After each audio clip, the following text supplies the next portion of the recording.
Saludos, estimados alumnos. Soy el doctor Ariel Lionel Sangüesa. Soy su docente de embriología e histología en la presente gestión.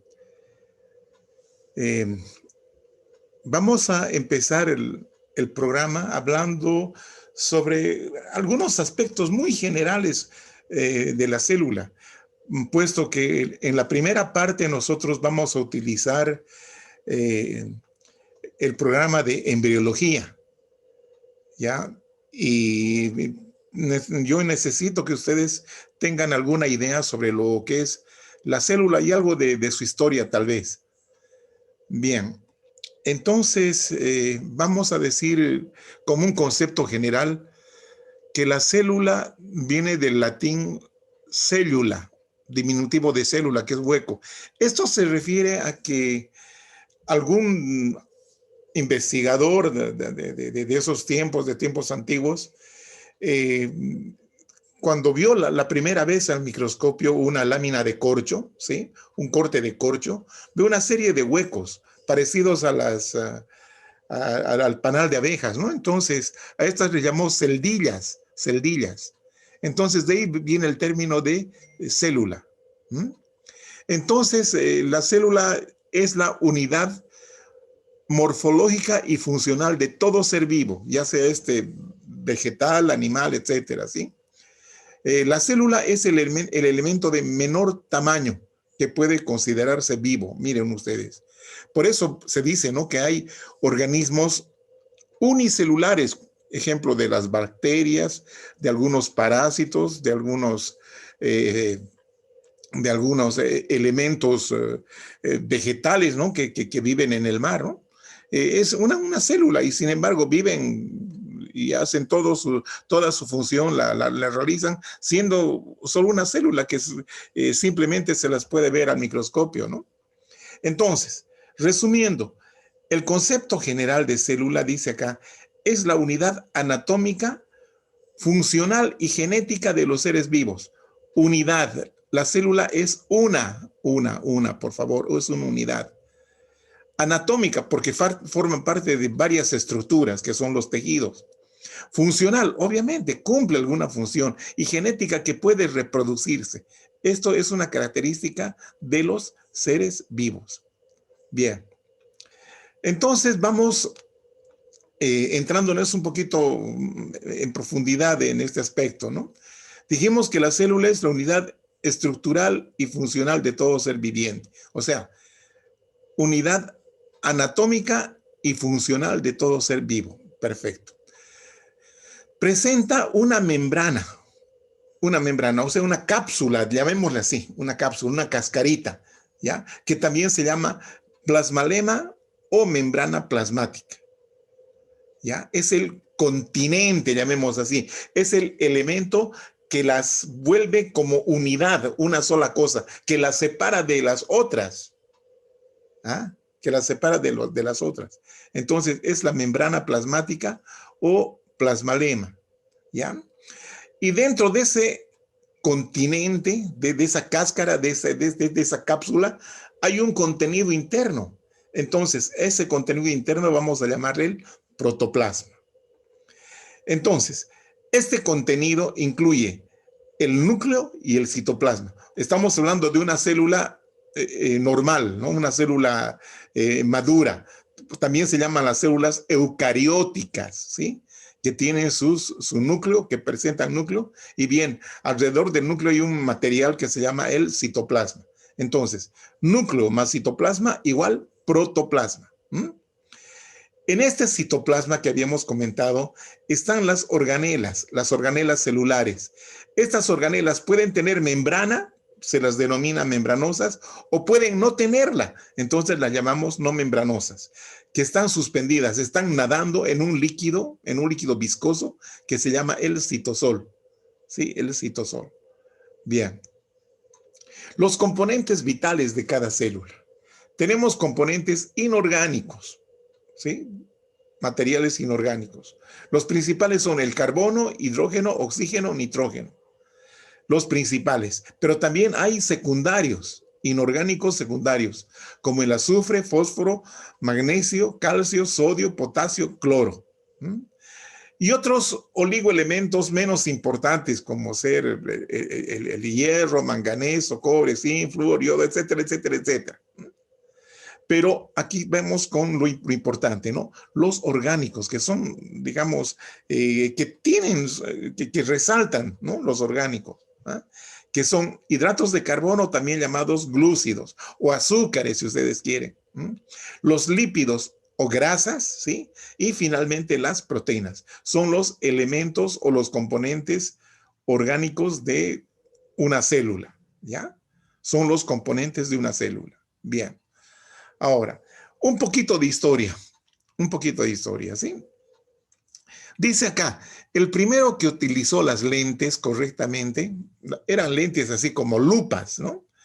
Fue el holandés Anton van Leeuwenhoek, o Leeuwenhoek, como quieran llamarle, quien consiguió aumentos hasta de 250 veces el tamaño natural de cualquier elemento, 250 veces.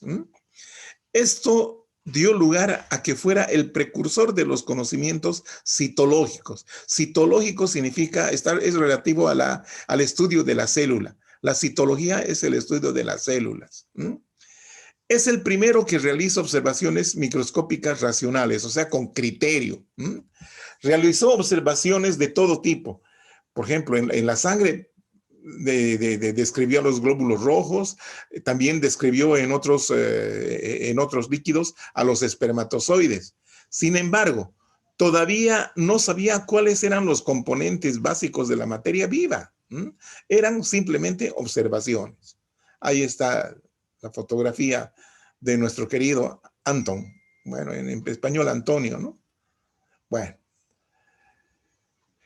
Luego, posteriormente, en 1665, Robert Hooke publicó los resultados de sus observaciones sobre tejidos vegetales, como el corcho que les comentaba, ¿ya?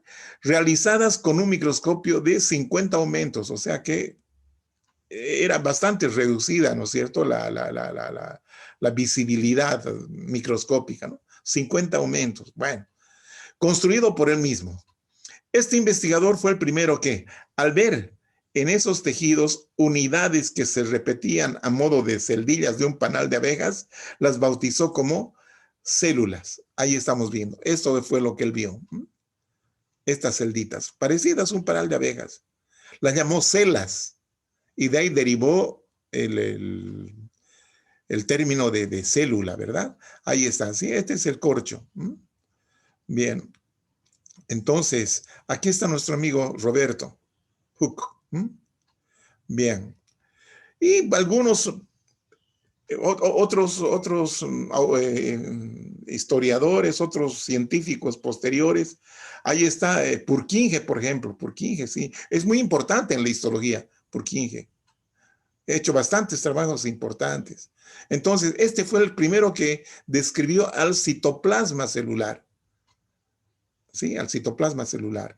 Luego, Kolliker, del 57, de 1800, ¿no? Del siglo XIX, identificó a las mitocondrias.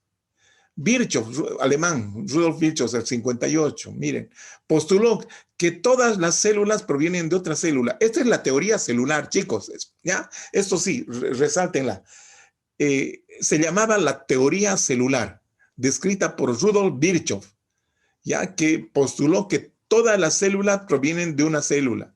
Bueno, esto lo hizo en latín, obviamente, porque era el idioma de los científicos de esa época, ¿no? Entonces decía, omnicélula est célula. Bueno, significa eso, que las células provienen de otra célula. Qué interesante. Bien, en 1860, Pasteur, un investigador francés, realizó multitud de estudios sobre el metabolismo de levaduras y sobre la asepsia. Levaduras son una especie de hongos. Y la asepsia es bueno, es tan importante esto porque el uso de algunos líquidos o materiales antisépticos evitaba las infecciones, ¿sí? las infecciones. Por eso se llama aséptico, donde está libre de bacterias, la asepsia. En 1880, August Weismann descubrió que las células actuales comparten similitud estructural y molecular con células de tiempos remotos. Bueno, este es más un bioarqueólogo, ¿no? Weismann. Comparten similitud estructural. Bueno, el ADN nunca dejó de ser ADN, ¿no? Bueno, interesante, chicos. Y aquí tenemos una célula totalmente madura, eucariótica, o sea, a nivel de desarrollo evolutivo. Este es un modelo de célula normal, eucariótica, con todos sus componentes. Aquí está su membrana plasmática. Miren, la cascarita que les decía, que envuelve a toda la célula y le da su característica de unidad. Unidad, dijimos que es una unidad, ¿ya? Que forma parte de la estructura y función de todo ser vivo.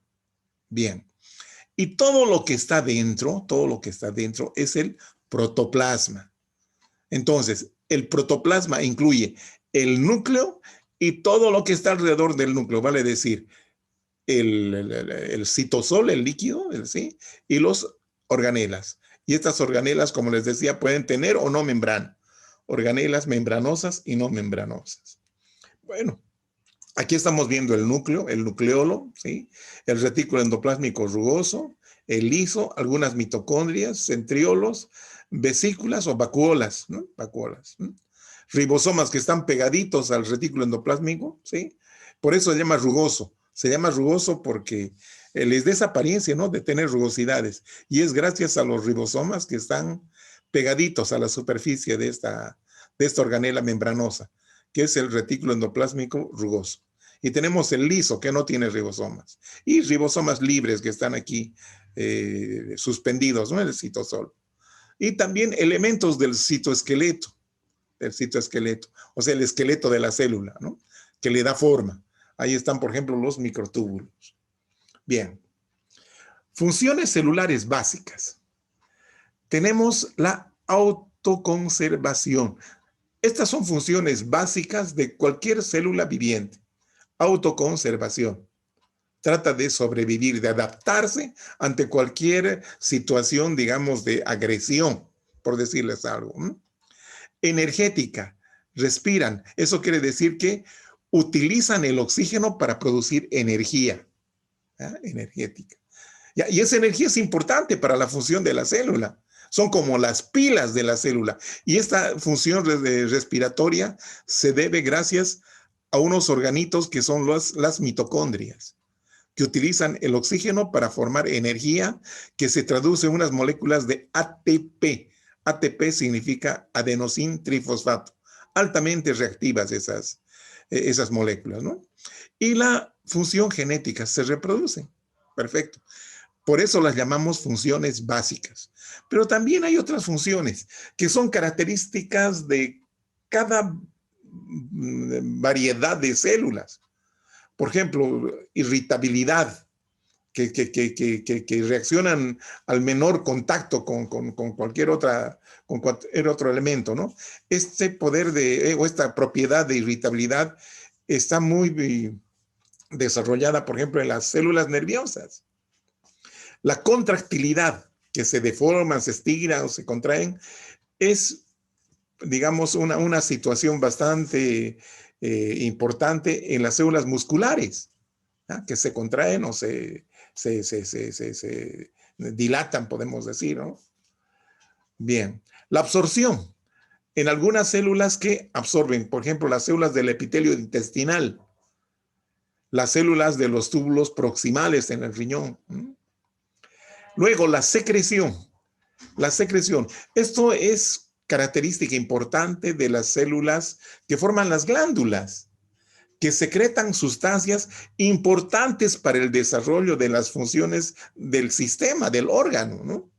La secreción, como por ejemplo las glándulas de la saliva, son importantes para la digestión, para la primera parte de la digestión, ¿no? De la digestión.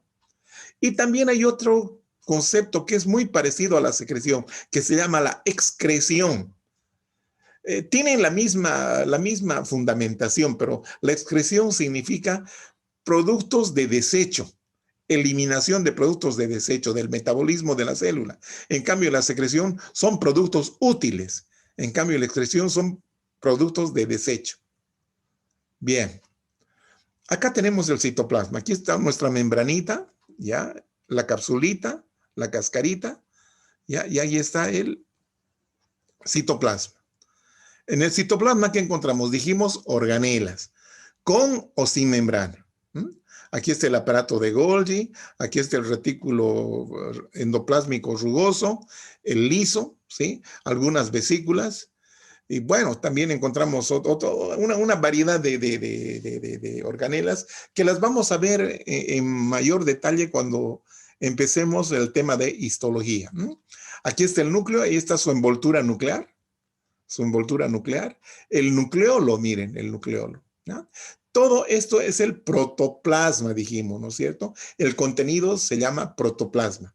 Este protoplasma incluye el núcleo y el citoplasma. El citoplasma, a su vez, tiene organelas membranosas, no membranosas y un material fluido que es el citosol.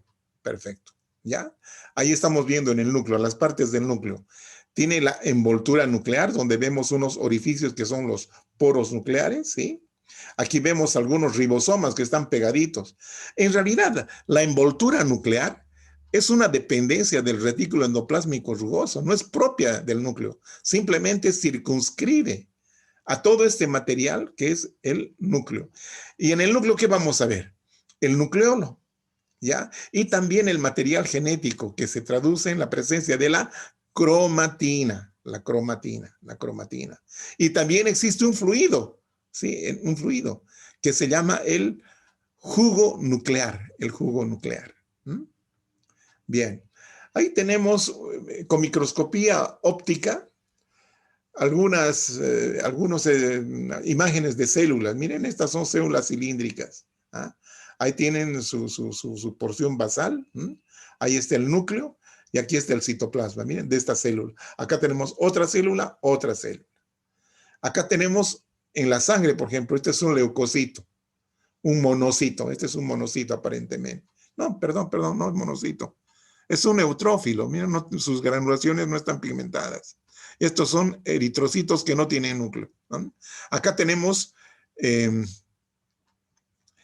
neutrófilos más maduros, ¿sí? Ya tienen sus lobulaciones.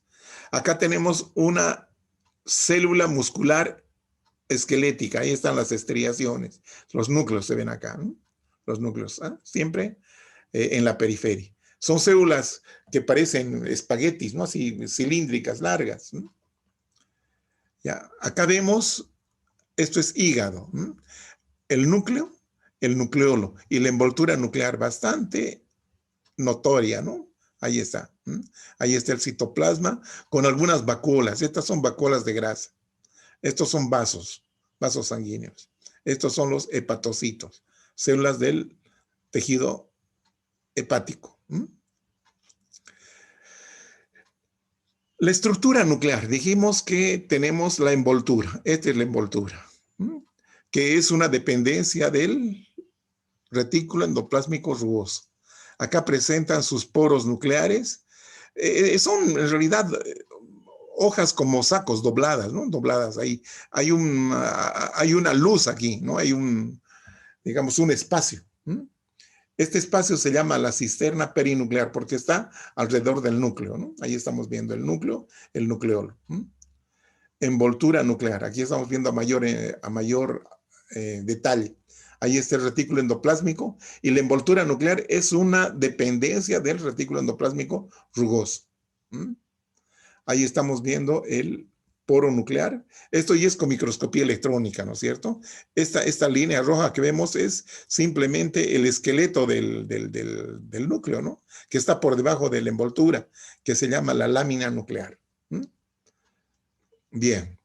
Entonces, hasta acá vamos con este preámbulo.